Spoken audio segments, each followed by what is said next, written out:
começar perguntando sobre origem familiar, educação antes ainda da universidade.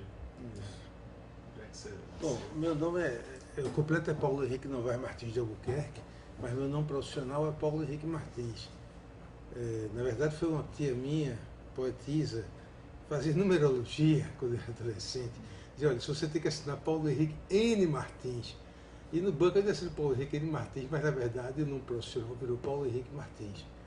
E aí tem vários Martins, Luciano Martins, tem vários Martins aí, Carlos Benedito Martins e vários Martins. Bom, então veja bem, eu venho, como muitos pernambucanos, nós vemos da área açucareira, da área canavieira. Né? Eu sou de família de usina de açúcar, avô foi senador da República, ministro da Agricultura, representante dos canavieiros. Então minha família e comecei a trabalhar nos anos 70 ainda como pesquisador na área do açúcar. E daí que minha primeira tese de doutorado na França já foi sobre o açúcar. Eu comecei a trabalhar no Sindicato do Açúcar, na Cooperativa Açucareira, isso nos anos 70. Eu estava estudando na Faculdade de Direito, eu fiz o curso de Direito. Depois é que eu saí para fazer Sociologia. E fiquei, então, essa é uma primeira trajetória, assim, antes de ir para Paris. Mas antes da universidade, você estudou em que colégio? E aqui eu estudei no Colégio Turno, no Colégio Nóbrega, que é um colégio católico, né? E nós temos a influência aqui dos colégios católicos. Você sabe que os católicos, os colégios, sobretudo jesuítas, têm uma influência muito grande na formação das classes médias, né? Então eu estudei no Nóbrega e depois fui para o curso Torres, que era muito conhecido aqui, para entrar na Faculdade de Direito. Mas o direito, por que você se interessou em Rapaz, eu sou de uma família que não tem sociólogo, nem cientista social. A família de agrônomos, engenheiros químicos e bacharéis em direito. Então não tinha muito, no meu horizonte, no meu imaginário, não existia a sociologia. Então eu fiz direito, agora ao fazer direito, as disciplinas que mais interessavam era a questão de sociologia, questão agrária. Então eu comecei a me simpatizar e pensar em fazer uma pós-graduação nessa área de humanas. Sociologia. Aí eu fui fazer, primeiramente eu fiz um curso da Fundação Getúlio Vargas no Rio de Janeiro, de um curso de especialização na área de economia, que eu achei muita econometria, na verdade. Simons, todo o pessoal da economia, da macroeconomia brasileira, né? Que eram professores de lá, da Fundação Getúlio Vargas no Rio de Janeiro. Aí de lá eu fiz contato já com os franceses, fui para a França fazer um estudo sobre cooperativismo, para pensar a questão do açúcar, da produção açucareira. E ao chegar da França é que eu tenho uma trajetória. Eu cheguei em 77 da França, a primeira vez. Foi em 77. E aí me apresentei, fui para o Colégio Cooperativo da França, Colégio Cooperativo, que era de Roche que estava, mas era alguém ligado aos estudos cooperativos. E de lá eu fui para o IE10, o Instituto de Estudos Econômicos Sociais, do Desenvolvimento Econômico Social, Instituto de Desenvolvimento Econômico e Social. Então fiz lá o DEA, que equivaleria... havia uma confusão sobre a equivalência, né? DEA e Troisième Cycle. Troisième Cycle no início considerava um doutorado. E depois não considerava. Eu mesmo tive esse problema quando voltei para cá, que entrei aqui nessa universidade. Entrei em 81, quando voltei. Na verdade, eu fui para a França com dois ases. Um foi o Manuel Correia de Andrade, até Rio no Nordeste, que me deu a carta para o Colégio Cooperativo. E o outro, quem me recebeu lá, que foi uma grande anfitriã, foi Cícero Dias, que fez todas as imagens do Casagrande Senzala, do Gilberto Freire. Né? Cícero é uma figura fantástica e foi uma pessoa que me recebeu lá e me apresentou dentro do Colégio Cooperativo e depois na Universidade de Paris. Agora, por que ir para a França? Já havia programas de sociologia? Havia poucos programas aqui da pós-graduação. Né? Você tinha o IUPERJ, que na época no Rio de Janeiro, você tinha a USP, eu acho que tinha Brasília, mas assim, eram programas muito restritos, assim, na pós-graduação não tinha praticamente implantado no Brasil. Se você imaginar que naquela época existiam mais ou menos 3 programas de pós-graduação em Sociologia com mestrado e doutorado, hoje estão mais ou menos 54. mais de 50. Então foi um desenvolvimento fantástico. Eu faço parte dessa geração, então, que saiu estimulado para fazer uma formação fora, que achava que aqui o campo, na minha área dos estudos sobre desenvolvimento, modernização, não tinha ainda muita gente trabalhando, tinha algumas pessoas no Museu Nacional, mas na linha da antropologia, né? Sim. Já o Sérgio Leite Lopes, o Afrânio Garcia, Palmeira, Moacir Palmeira, mas eu queria entrar mais na discussão da sociologia do desenvolvimento. E eu não via muito aqui essa possibilidade, então eu fui para a França com o objetivo de avançar nessa área e fazer um pouco o balanço da modernização açucareira no Nordeste do Brasil, quando eu ter trabalhado como técnico nessa área dos anos 70. Quer dizer, o tema você já tinha. Era o tema que eu vinha tinha a ver, um tema tanto do ponto de vista antropológico, de história de vida, como da minha experiência como pesquisador nos anos 70. O seu parente, você falou, o Antônio Novaes Filho? Meu avô, Certo. Antônio Novaes Filho, foi ministro da Agricultura, foi prefeito do Recife. Você fica na França 4 anos. Aí eu fiquei 2 vezes na França, né? Que aí eu fiz o doutorado terceiro ciclo, que chama-se sobre as oligarquias e a modernização açucareira no Nordeste do Brasil. Fiz de 77 a 81, um período muito rico, né? Muitos exilados, muitos comitês de mobilização, de retorno. Eu mesmo trabalhei carregando pedra, tijolo com a galera, nós íamos para levantar fundos, então a gente trabalhava carregando caves na França para levantar dinheiro para ajudar a volta dos exilados. Eu participei muito de vários comitês de organização. A primeira reunião da Voz Operária do PT, foi o Mantega, que foi lá, foi na minha casa. A primeira reunião foi em Paris, foi na minha casa. Não, casa não, apartamento, um kitnet. Pois é, um kitnet. Paris, casa. Um kitnet, né? Um kitnet pequenininho. Foi lá em casa que a gente organizou com o pessoal que trabalhava no Campanha, na revista Campanha. Então era uma grande mobilização essa época. E você tinha mais alguma participação mais orgânica de movimento político lá? Bom, eu participava mais dos movimentos brasileiros, né? Do pessoal, mas estava tentando organizar vários grupos políticos, né? A nossa reunião reuniu umas 10 tendências. Eu não era ligado a nenhuma tendência particular, mas eu sim estava sempre presente nos comitês, eu era muito amigo, quem era grande amigo meu na época, não sei se você conhece, era Armando Boito Júnior e Lúcio Flávio Almeida. Grandes companheiros de jornadas nas contestações, nas mobilizações intelectuais. Paris era uma festa. Mas é a tua experiência, essa primeira estada na França, 77 a 80, né? 81. Aí eu fiz. Você encontrou o que queria ou se decepcionou? Não, eu achei que foi uma mudança fantástica na minha vida, porque sobretudo assim, veja bem, eu vim da elite açucareira nordestina, né? E aí você tinha o pessoal que vinha de Osasco, que tinha sido exilado, muitos companheiros que moravam na Suécia, na França, que vinham da classe operária, digamos assim, do sindicalismo operário, e estávamos todos juntos no mesmo ambiente acadêmico. Então, para mim, pessoalmente... Paris era um grande centro, né, dos exilados. Paris era um grande centro, não, de todos os exilados do mundo, né? Você citei o Universitaire, era uma panfletagem geral.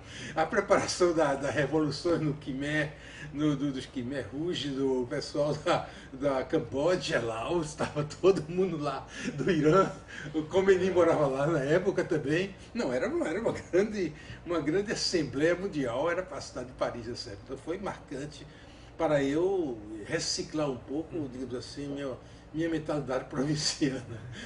Paulo, nesse mesmo período, já um período final, assim, que você tinha um grande centro de aglutinação pernambucanos. Então você tinha Violeira Gevasier, que era irmã de Arraes.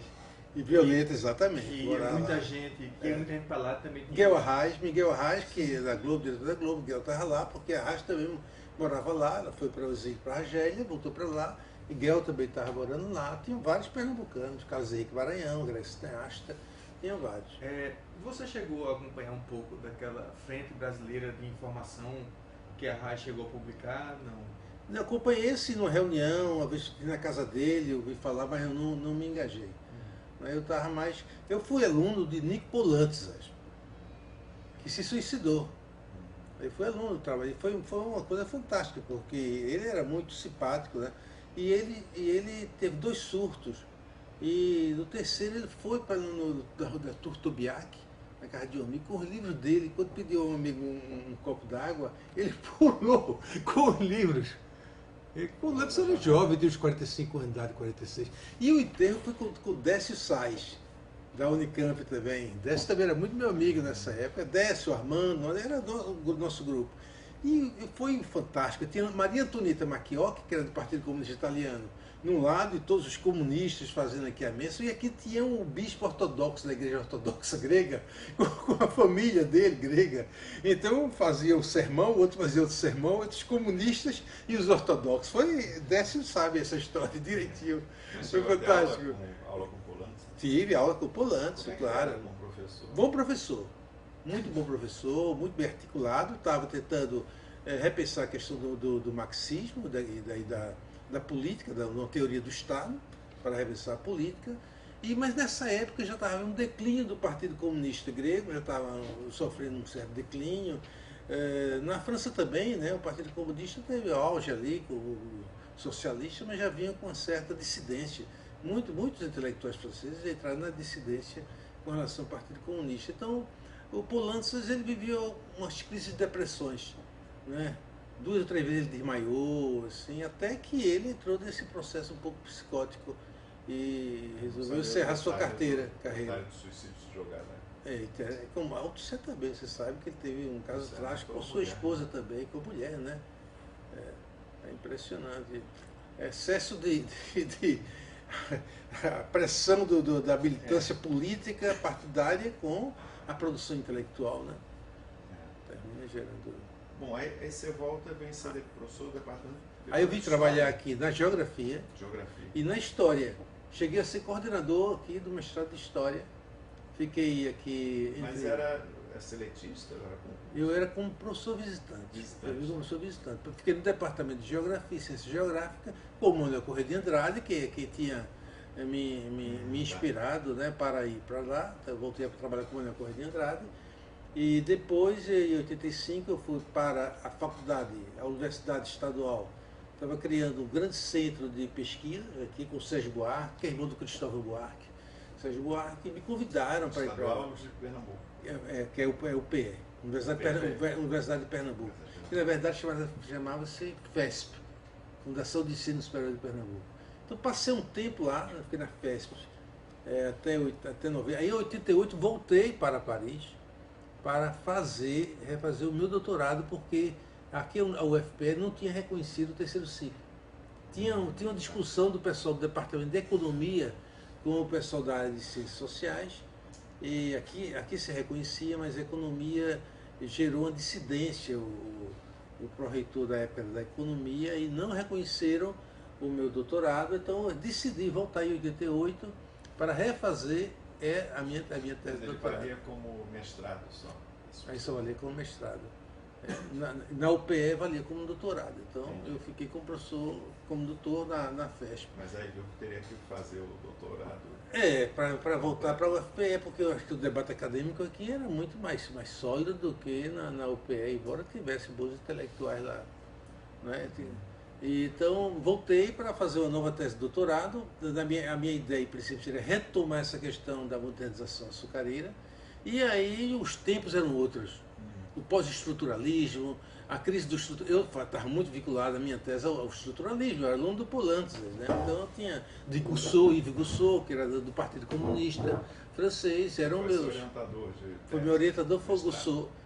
Foi Gusseau, foi Gutelmann, Michel Gutelmann, e no mestrado, trabalhar sobre estruturas agrárias e reforma fundiária. E depois o Yves Gusseau, que era na tese de terceiro ciclo, né? Depois eu voltei, aí os tempos já eram outros.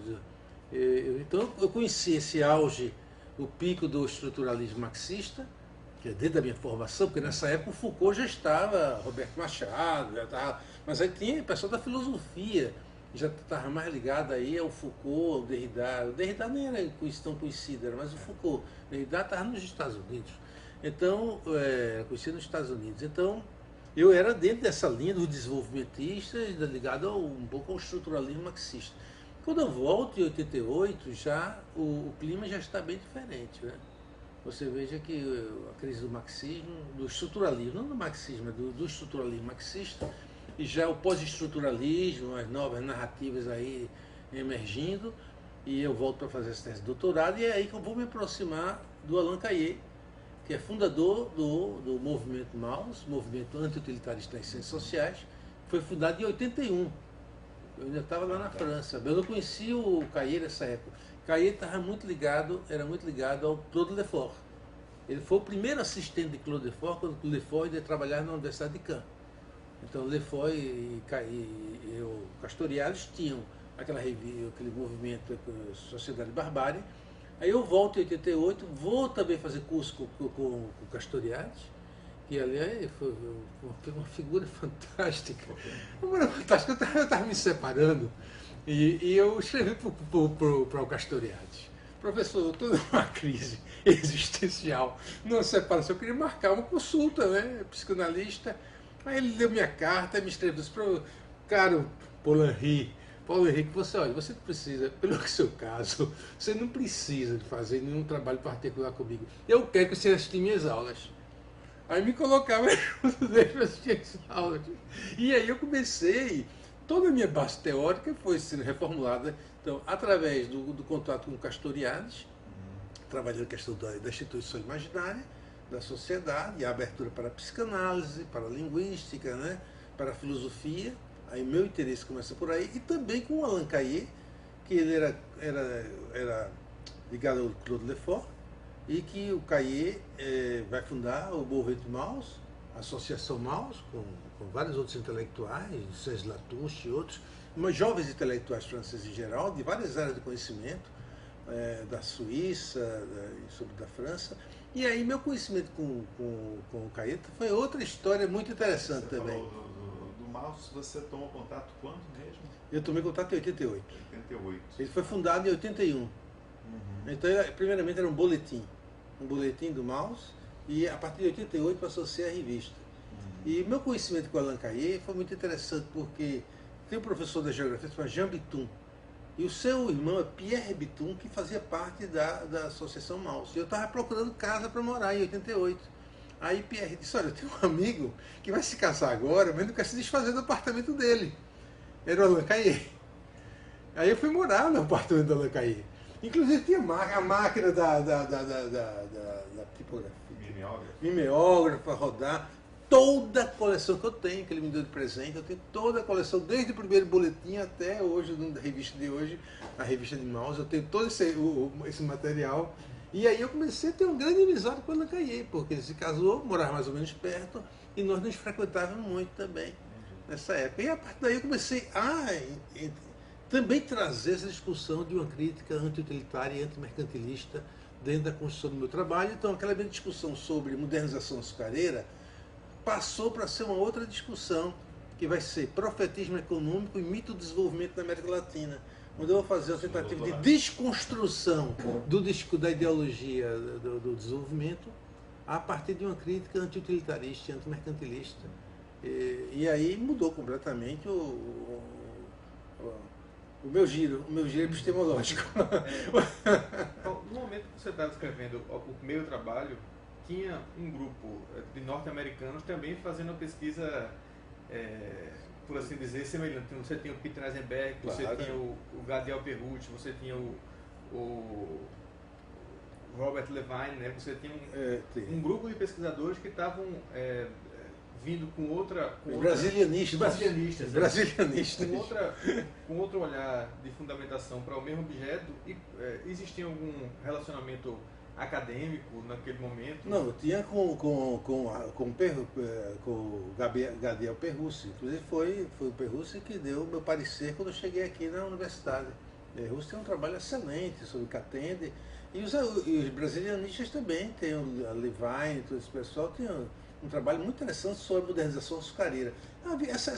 O grupo dos estudos agrários era muito forte, né, entre os anos 70 e 80, muito forte. Depois ele foi perdendo visibilidade e entrou a discussão sobre democracia, autoritarismo, foi uma discussão poder, foi uma discussão que pegou mais forte e os estudos agrários ficaram mais ou menos, ou seja, aquela questão da reforma agrária, da revolução pelo campo, se diluiu muito, porque aquilo era forte nos anos 70, muito presente. Toda a discussão da esquerda passava por essa questão da modernização agrária no Brasil. Disciplinas obrigatórias. Era.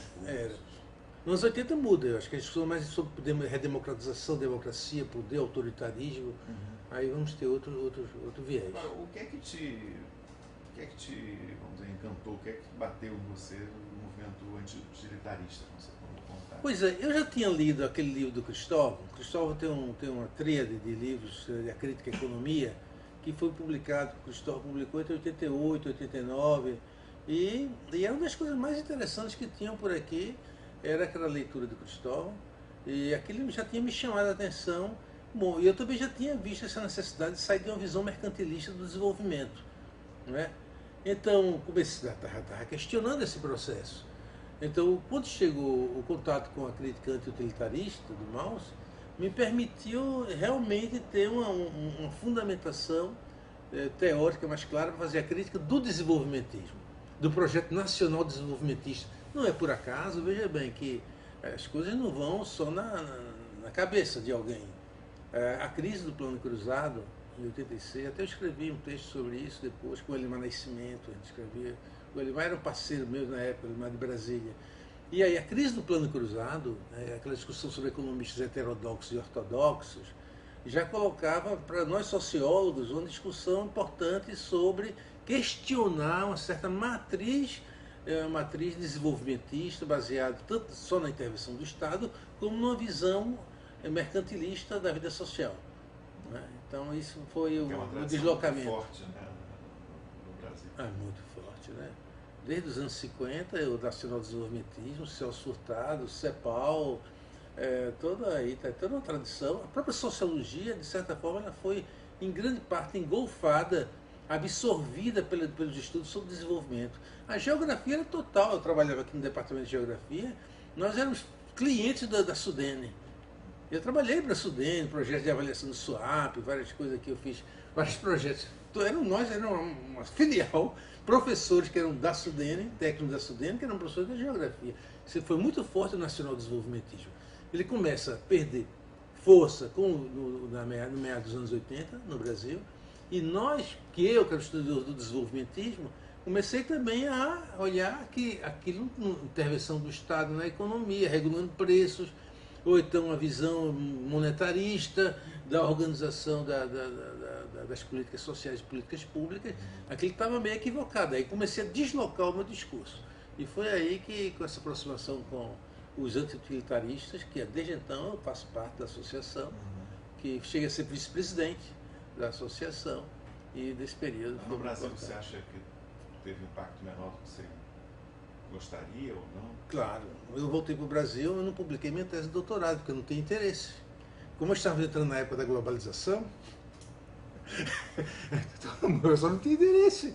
Dizia, olha, Paulo, tua tese é interessante, fazer a crítica do desenvolvimentismo, agora para publicar não dá. Nós já estamos no outro patamar, companheiro.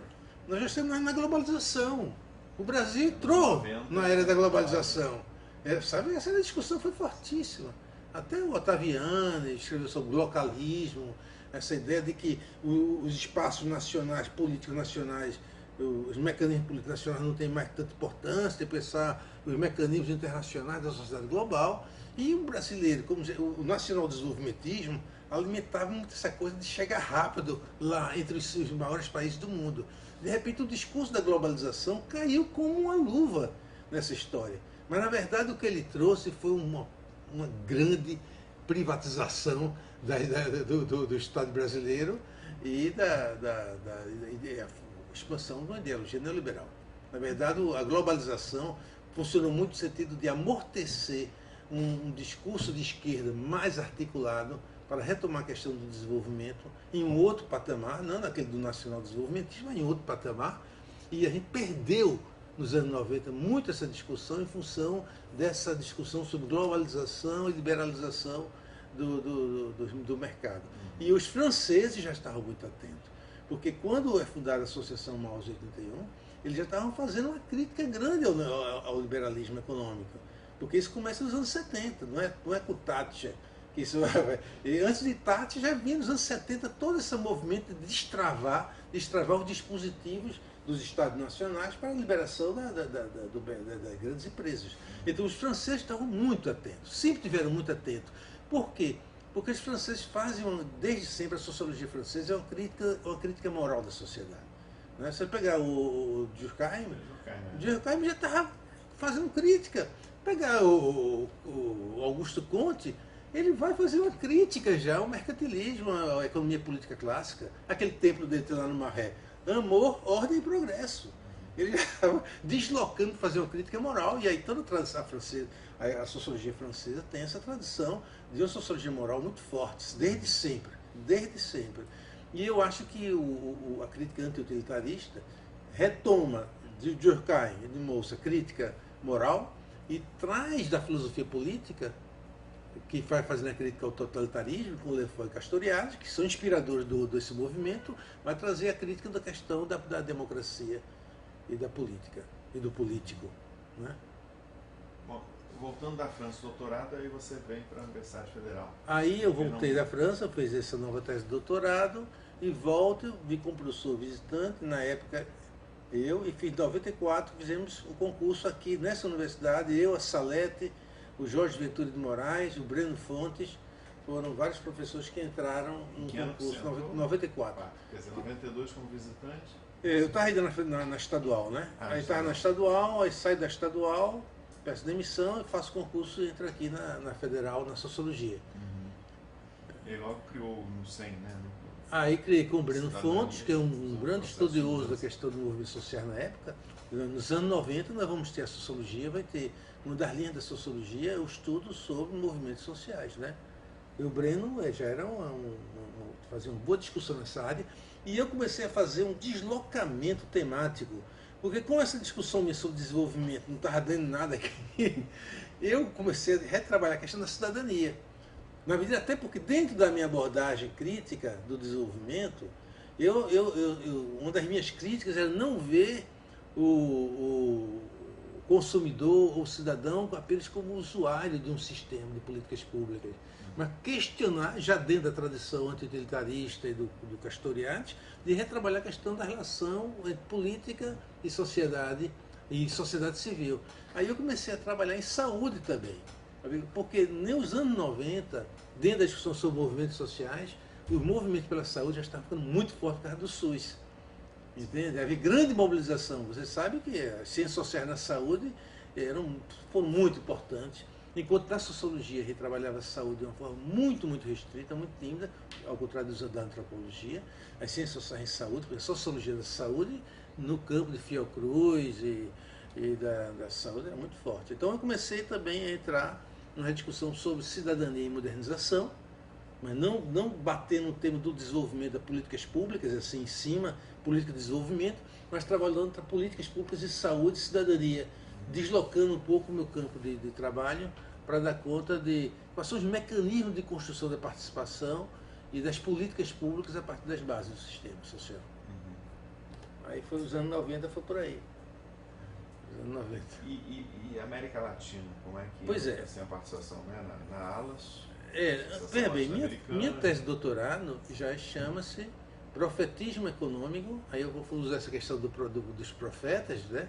Profetismo Econômico e Mito do Desenvolvimento na América Latina. O caso do Brasil. O caso do Brasil. Mas a América Latina era residual, assim, era difícil ainda entrar na questão da América Latina. Eu não querendo entrar, eu querendo chegar, porque achava que nós estávamos muito europeizados, entende? Nós estamos muito voltados, a partir da minha própria formação, de minha geração, nós éramos assim, realmente europeus. Também um pouco a influência norte-americana, mas a influência europeia era muito forte. Então o Zé Vicente me chamou em 85 para coordenar o GT de Teoria Social. Zé Vicente Pensamento, Tavares. Pensamento Social, Teoria Pensamento Social, na ALAS que aconteceu em Porto Alegre. Mas antes a gente já vinha conversando, porque em 2003 o Zé Vicente foi chamado para a diretoria da ALA no congresso que aconteceu no Peru, em Arequipa. E ele já vinha falando comigo, ele fez uma palestra muito interessante no curso da SBS na Unicamp 2003, e me sensibilizou muito, eu fiquei muito atento conversando com ele sobre isso. Em 2005 ele me chama para entrar na coordenação do grupo. Em 2007 no México, os brasileiros me indicam para entrar na diretoria da ALAS. 2007, é isso? Não, 2007, 2009. Nem sei mais, o tempo está passando, foi 2007. Vice-presidente. Aí eu vou ser. 2009. Alas. Não, Alas. Vice-presidente 2009, 2007, professor titular. Não, para 2007 eu faço o curso de professor titular. Passei a ser o único, que só tinha Roberto Mota, como professor titular que tinha se aposentado, e eu fiz o concurso, passei a ser professor titular em 2007. Em 2008 realizamos um pré-Alas aqui, e em 2009 eu fui para a diretoria da Alas, para ser diretor da Alas, e em 2011 eu fui presidente. Passei a ser presidente da Alas. A Alas foi enorme, né? Ano passado foi em Montevideo, né? Não, o primeiro grande encontro foi aqui, viu? Que, assim, aqui esse encontro 2011 no Recife, nós tínhamos mais de 5.500, e tínhamos mais de 2.000 estrangeiros nesse encontro aqui. Você veja que fantástico, para vir para o Nordeste do Brasil, o custo de ir para São Paulo, de São Paulo para Recife é um custo altíssimo em geral, mas aquilo já estava apontando algo que eu vinha conversando, de que havia uma abertura das ciências sociais no Brasil, não só da sociologia, das ciências sociais, porque há muita presença pessoal da história, da política, da antropologia, muito presente na aula. História, muita gente da história. Eu tinha, observando, estava havendo um deslocamento de interesses, talvez até por um certo esgotamento progressivo das possibilidades de viajar para o exterior, e até as dificuldades que a Europa, o primeiro mundo, vinha conhecendo com as migrações, com as crises, começou a haver despertar o interesse dos brasileiros em reconectar de uma forma institucional, não em forma de rede que sempre existiu, a rede das mulheres, a agroecologia, etc. Mas de uma forma mais institucional, eu acho que houve um deslocamento a partir da meados dos anos 80. Né? E aí começa aquilo que tinha sido perdido, porque você sabe que nos anos 60 havia uma grande articulação, teoria da dependência, CEPAL, sim. Pô, o pessoal fluía mesmo, né? Tinha muito contato. Nos anos 70 e 80 se quebrou. Se quebrou, porque nós fomos para a Europa, todos nós. Não fomos para o México, nem para a Argentina. Né? Quem estava no Chile teve que sair. Foi exilado, correu também. Então se quebrou. E se quebrou. E sim, a pós-graduação ficou muito formatada pelo pensamento da sociologia clássica europeia e norte-americana. Né? Ficou muito formatado normal. Você vai fazer uma pós-graduação fora, você volta. Quem são meus interlocutores? Com quem eu vou dialogar? Mas o que você acha que se ganha incorporando a América Latina, essa comunidade? O que tem de diferente? Tem muitas diferenças, né? Tem muitas diferenças. Assim, tem uma coisa muito interessante de você redescobrir a questão de alguns grandes autores latino-americanos que nós não estávamos acessando a eles. Né? Existe uma escola de sociologia no Peru muito interessante, até o Aníbal Quijano faleceu há pouco tempo. Você tem no Pablo González Casanova, tem Zimmel Mantamba, que é um chileno que morava... Tem muitos autores interessantes. Eles fazem uma sociologia muito próxima da filosofia. Nos grandes centros do conhecimento, que eu estou falando aqui da Argentina, Peru, México, Costa Rica também tem uma boa tradição já, o Uruguai tem uma boa tradição. Então nós perdemos um pouco esse contato com certas fronteiras do conhecimento. Agora, o que mais me atraiu, e aí também tem uma nova reciclagem na minha produção intelectual, e que soma com a questão do outro, é a questão da crítica pós-colonial. Né? Então, ao me aproximar da crítica latino-americanista, eu comecei a trabalhar muito. Hoje vocês observam que minha produção tem muita coisa sobre crítica pós-colonial. Muita coisa sobre a crítica pós-colonial. Assim, no sentido de que, já que estamos falando de deslocamento de olhares sobre a realidade, saindo de uma visão meramente econômica, mercantilista do mundo, abrindo para uma visão mais de uma crítica moral, eu acho que a crítica pós-colonial ou decolonial da influência do Foucault, ela vai permitir deslocar as perspectivas de análise dos discursos, né? O discurso sobre o que é a América Latina, o discurso sobre... A epistemologia do Sul. A epistemologia do Sul. Aí tem o Boaventura, que vai dar essa contribuição grande também, tem o Dussel, que é muito fantástico. O pessoal que veio da teologia da libertação tem uma influência grande nessa reciclagem também da crítica pós-colonial. A gente sai de uma crítica pós-colonial mais clássica, CEPAL, pós-desenvolvimentista, ou desenvolvimentista, pós-independentista, não? pensar a pós-independência, pensar o desenvolvimento, para uma crítica mais fecunda sobre a própria ideia do desenvolvimento. Aí meu trabalho dos anos 80, 90, sobre a crítica do desenvolvimento, eu passei a retomar essa minha discussão, que eu tinha, de certa forma, deixado de lado, porque a crítica pós-colonial me deu novos subsídios para fazer uma discussão mais profunda, não só de caráter moral, sobre a questão do desenvolvimento, mas trazendo a questão mais das narrativas. Mas você acha que, por exemplo, a crítica pós-colonial ela tem mais força e espaço na sociologia latino-americana em geral do que na brasileira? Eu acho que no Brasil está, eu acho que o Congresso de 2011 ele foi um marco. O número de pesquisadores daqui em Recife, do que eu organizei, da ALOS. Eu acho que foi um marco porque muitas pessoas começaram a fazer os estudos pós-coloniais. Então hoje você tem centros importantes do Rio de Janeiro, em São Paulo, em Brasília, em Porto Alegre, no Ceará, você tem centros já importantíssimos. Tem mais, por exemplo, da SBS, tem menos espaço do que na ALOS. Claro. Não, a ALOS é toda pós-colonialista em geral. Com exceção dos chilenos. Os chilenos não são muito, não. Chilenos não. Né? Chilenos são mais é uma sociologia mais clássica, funcional ou lumaniana. É uma escola lumaniana muito importante. De Luhmann. Muito importante a escola do Chile, do Luhmann, que tem a ver com Maturana. Maturana influenciou aquela tese do Luhmann sobre a ideia da autopoiesis, que o Luhmann colocou quase como sendo dele em algum momento, mas que foi a influência do Maturana sobre o Luhmann. Entende? Então, muitos teóricos sociólogos chilenos foram trabalhar com o Maturana e hoje são grandes especialistas no Chile. Então, o Chile é uma escola um pouco à parte, mas assim, a escola argentina, peruana sobretudo, bem influenciada por causa do Mariátegui, da escola que foi fundada, né, a partir do Quijano. É uma escola com muita influência também. Os colombianos são muito bons também. Tem bons autores colombianos, Escobar, muito bons também. Houve uma influência muito grande do Foucault nos estudos pós-coloniais. Isso aqui é interessante, porque os estudos pós-coloniais, de certa forma, eles eram muito marcados pela questão do desenvolvimento também. O que variava era o seguinte: a gente tem que pensar o desenvolvimento a partir de um Estado que organiza a sociedade periférica. Eu acho que a partir da influência do Foucault, começou a fazer um giro. O giro epistemológico que estava acontecendo na Europa, com a linguística, a articulação da etnometodologia, toda a sociologia francesa dá um giro fantástico. Ninguém conhecia o que é etnometodologia, nem Goffman, nada disso. Até eu não conhecia isso, ninguém conhecia. Eu peguei eu procurei um texto do Weber.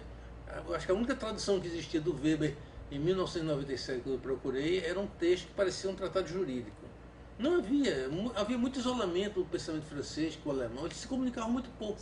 Então, de certa forma, houve uma abertura fantástica. Nessa abertura fantástica, também o pensamento latino-americano em geral, você pode falar de um pensamento latino-americano, os pensamentos latino-americanistas, eles foram muito nutridos por essas mudanças que aconteceram a partir do pós-estruturalismo. E aqui na universidade foi criado, como é que está o Instituto da América Latina? Você recebeu a missão de criar? Eu criei o Instituto da América Latina, ele existe, na época a partir de 2011, e fundou mesmo em 2014, né? A gente estava... O problema do Instituto... Como é implantar na estrutura da universidade? Eu passei um ano agora no Ceará, com o César Barreira, para ajudar ele a implantar o Colégio de Estudos Avançados, que é uma boa estrutura, porque existe uma associação internacional de estudos avançados. Né? Inclusive agora a CAPES está dando um financiamento para os estudos avançados. Então, aqui nós ficamos, como dividimos América Latina, Ásia, África e futuro, ficou um pouco assim, 4 institutos, 4 seções trabalhando temas com certa limitação territorial. O César fez algo mais amplo, trabalhar a questão dos estudos avançados. Então, mas as dificuldades que ele tem lá é a mesma que nós temos aqui. É muito difícil se formar um corpo de pesquisadores permanente se os departamentos não fazem a seleção dos seus pesquisadores. Tem a questão da estrutura departamental. Está entendendo? Quer dizer, tem aqui uma maior conexão com as pós-graduações para que essas estruturas que são interessantes para dar visibilidade as universidades a nível de sair do provincianismo e entrar num debate internacional, nós ficamos muito limitados pela falta de pesquisadores permanentes para construir a estrutura de pesquisa. Né? Aí o que aconteceu aqui no Instituto? Nós fizemos debates fantásticos, assim, mas sobretudo debates. Produção de livros e debates. Mas há uma discussão mais de integração dos departamentos. Muito difícil. Por exemplo, só na área de ciências sociais e humanas, quando eu criei, eu fiz um workshop com 20 grupos de pesquisadores aqui que trabalham sobre a América Latina. Mas o que eu percebi é que assim, são redes particulares que funcionam e que às vezes os pesquisadores não querem abrir isso dentro de uma visão mais institucional. Não sei se é por temor de que sua rede vai se desfazer ou de que os privilégios às vezes perder seus privilégios, entendeu? Assim, pensando, você vislumbra alguma solução? Porque, de um lado, você fala dessa transformação, da sociologia, você está falando de um mundo muito interdisciplinar, transdisciplinar, metadisciplinar, sei lá o que, muito em ebulição. Aí chega na estrutura universitária tradicional, com seus institutos, departamentos, a placa aqui, não, professor, que é a hora. Quer dizer, é uma coisa meio esquizofrênica, né? Quer dizer, o mundo intelectual vibrando e a estrutura ali, não, mas é na porta do lado, não, esse concurso é para este lugar. Quer dizer, tem alguma solução?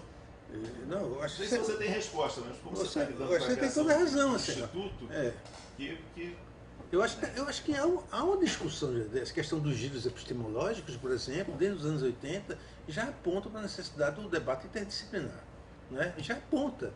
Agora, as estruturas acadêmicas, mesmo hoje, os colegas franceses, norte-americanos, todos reclamam da mesma questão, que é uma estrutura departamental que ela não facilita a comunicação de pesquisadores de diferentes áreas. No máximo você vai fazer com o cara da engenharia, mas não vai conseguir avançar muito, porque não depende de sua boa vontade. É que a estrutura não facilita. Você tem que dar aula, você tem que pesquisar, você tem que fazer conferências, organizar seminários, e sobra um tempo muito pequeno para você poder tentar articular algumas outras atividades coletivas mais amplas. Algumas universidades novas que foram criadas agora estão fazendo uma coisa diferente, né? O sul da Bahia, o Nilo, tentando fazer uma coisa para fugir dos departamentos. Mas estão vivendo uma crise muito grande. A Unila está vivendo uma crise grande, e a Unilab, eu estive na Unilab agora, até uma amiga minha da Unila, que está a Daniela Araújo, que estava lá fazendo uma pesquisa comparativa, Unilab e Unila, e eu estive com ela na Unilab, e fiquei muito mal impressionado.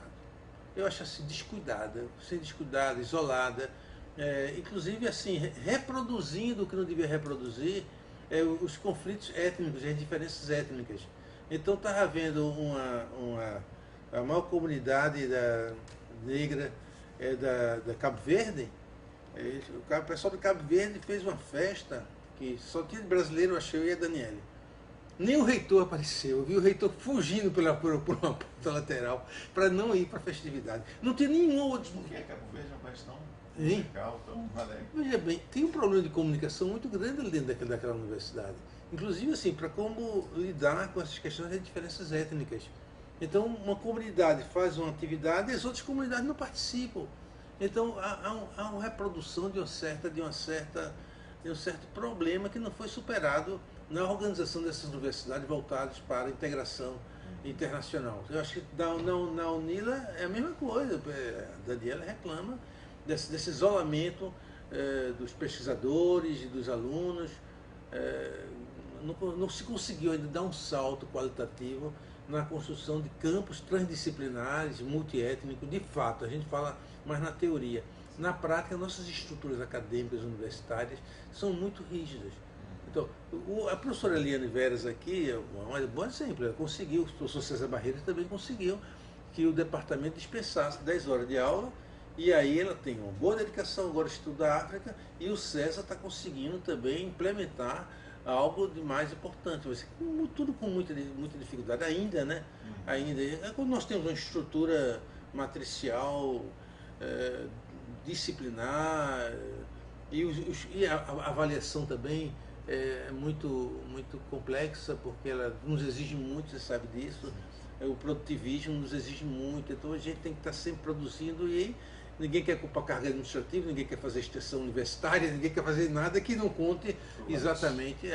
Isso gera uma certa esquizofrenia aí no meio acadêmico também, sabe? As pessoas ficam muito prisioneiras na produção dos seus artigos científicos e com pouca interatividade a nível com os alunos. Existem experiências fantásticas. Eu acho que também existe aqui esse programa de integrar os alunos de graduação, da pós. Aqui esse programa tem um bom esforço. Eu acho que esse programa é um dos bons programas do Brasil, da sociologia.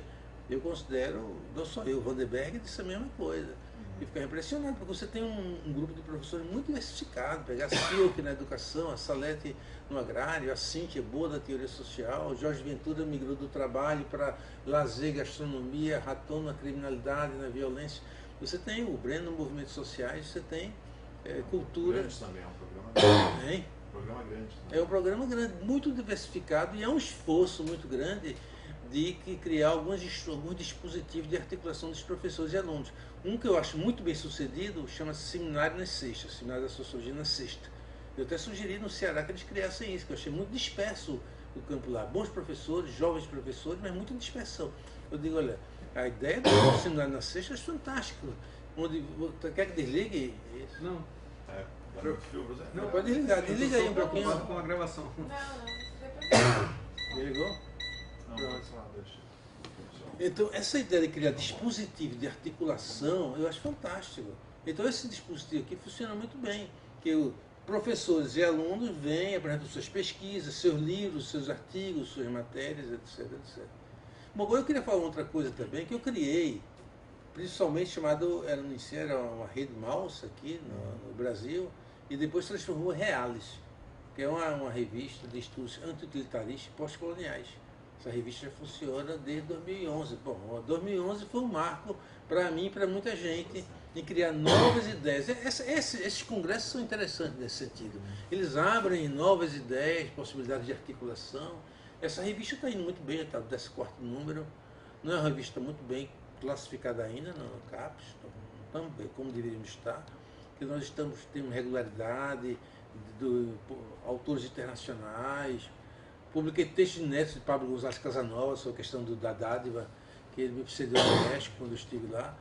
Mas, enfim, é outra iniciativa que nós vimos fazendo por aqui. Muito bem, Só a tosse está... A tosse. Não, eu ia perguntar de Paulo, a gente tem uma pergunta mais fácil, a gente ia ver até. Tá. Só uma pergunta do ponto de vista... porque no mesmo período desses estudos pós-coloniais, nos Estados Unidos também estava tendo a emergência dos estudos subalternos, né? Que Na Índia. Na Índia, mas tinha um núcleo em Chicago também, com Trujillo, com um pessoal que estava, de alguma forma, olhando para outras regiões. Houve alguma interlocução? Bem, tem. Com os indianos eu tenho interlocução com os indianos dos estudos subalternos, né? Os estudos pós-coloniais na Índia, na Ásia, é diferente. São civilizações antigas que, de repente, foram subordinadas, subalternadas, né? Muito pouco tempo. E foram independência recente. Índia, Você pegar a América Latina, nosso processo de independência nacional vem do século XIX, né? Acho que a Colômbia foi em 1919, a independência da Colômbia. Então, são processos diferenciados, mas que se articulam. A minha tese, estou escrevendo um texto sobre colonialismo interno, que vou apresentar na ISA agora. Colonialismo interno. Colonialismo interno, que é uma discussão importante dentro dos estudos pós-coloniais, né? Para trabalhar um pouco mais como a construção dos conflitos, envolver não só as questões de classe, de raça, de etnicidade, de nacionalidade. O Pablo González Casanova, não só ele, esse é um debate mais amplo na Europa, na Ásia. E nós temos uma sessão só sobre estudos pós-coloniais, que eu estou coordenando lá na ISA. A ISA é um comitê? A ISA é a Associação Internacional de Sociologia. Eu sei, eu vou a Toronto também. Você vai, é o RC 35. 35? Análise sobre conceptualização teórica, análise teórica. Aí eu estou com a sessão só sobre estudos pós-coloniais, pós-colonialidade e colonialismo interno. Tá a Bambra, que é da indiana, que mora na Inglaterra. Então, assim, tem o grupo de Duke University é um grupo muito forte e formado por americanos e latino-americanistas que eles têm muita influência nessa escola, chamada essa escola Foucaultiana, que eu chamo de decolonialidade, que é uma escola talvez hegemônica hoje na América Latina e que o pessoal dos Estados Unidos tem muita importância, que é a influência direta de Foucault e Derrida. O desconstrucionismo, dos discursos, das narrativas, que eu faço uma crítica, inclusive a partir do pós-colonialismo, do colonialismo interno, eu faço uma crítica a isso. Porque você, de repente, é uma moda, uma onda que chega e você tem toda uma tradição. O pensamento pós-independentista na América Latina é riquíssimo. Pensar em Euclides da Cunha, pensar esse pessoal descrevendo a natureza, o Gilberto. Pô, então o pessoal está trabalhando uma sociologia possível dentro de uma sociedade mestiça, com problemas de conflitos étnicos mais variados. Então existe um esforço muito grande. Então, de repente, não dá para dizer que tudo isso é uma coisa menor, que agora chegou o desconstrucionismo. Isso é um exacerbado Derrida e Foucault. Não, mas eu estou fazendo uma crítica a isso atualmente. Sérgio Costa também está nessa linha de crítica. Sérgio Costa é um cara importante. Está na Alemanha. Sérgio, desde há muito tempo, já vem trabalhando sobre essa questão, né? Do Sul, da crítica colonial. E ele também vem fazendo um pouco essas separações que eu estou procurando fazer também. Assim, não dá para colocar. Você não pode desconstruir todas as narrativas e os conflitos sociais. A desconstrução vira o dogma.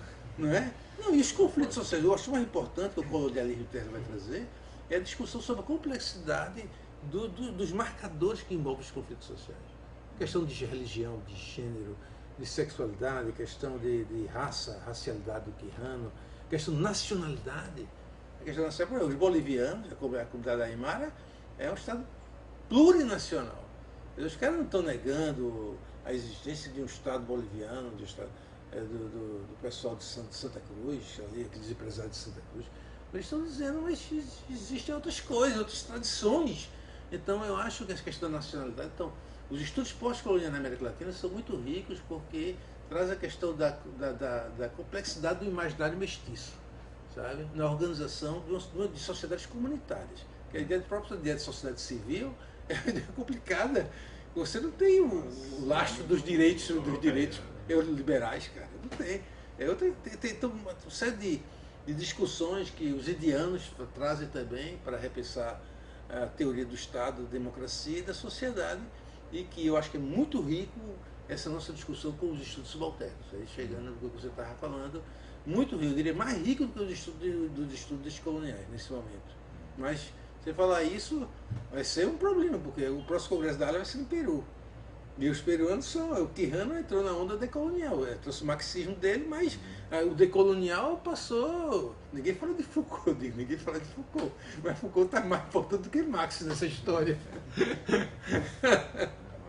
Paulo, tem uma pergunta que eu sempre faço de curiosidade para os entrevistados, acho que é interessante pelo conjunto, né, das respostas. Se você tivesse que destacar um livro que te marcou muito, assim, sei lá, na tua trajetória, nossa, o que te vem à mente? Rapaz, Gilberto Freire me marcou muito. Qual do Gilberto? O Casa Grande Senzala. Da época que eu estava nos anos 70, lendo sobre açúcar, eu diria que foi um texto marcante para mim. Foi. E o outro autor que me marcou muito, hoje já não tenho mais, seria o Celso Furtado. Porque pela primeira vez, como eu vinha passando do direito para a economia, para tentar entrar para a sociologia, o Celso me abriu essa porta. Porque ele tem uma discussão sobre economia que é com a sensibilidade de um antropólogo. O Celso Furtado tinha essa sensibilidade, ele fazia uma leitura sobre cultura muito interessante para fazer a crítica da modernização do desenvolvimento, que eu acho que o Celso foi um autor fundamental para fazer um outro olhar sobre a questão do desenvolvimento. Muito bem, interessante. Ótimo. E tá, o Gilberto, hoje tem uma crítica muito rasa, né, da ideia de mestiçagem que ele diz, como se fosse... O Gessé está aí fazendo uma revisão, mas assim, né? Pessoas que nem leram e acham que mas é um autor. Eu acho que o Gilberto é muito rico, né? Claro, naquele ensaísmo dele, tinha aquela coisa de dizer que os portugueses ocuparam o Brasil com a sífilis, e os exageros semânticos, mas faz parte do escritor, ensaísta. Soldados no Campo, eu acho. Sobrado no Cano é um livro exemplar. Mais denso. Feito É mais do que denso. até o Casagrande. Com certeza. Talvez seja um Melhor. livro mais estruturado como sociologia. Impressionante. É.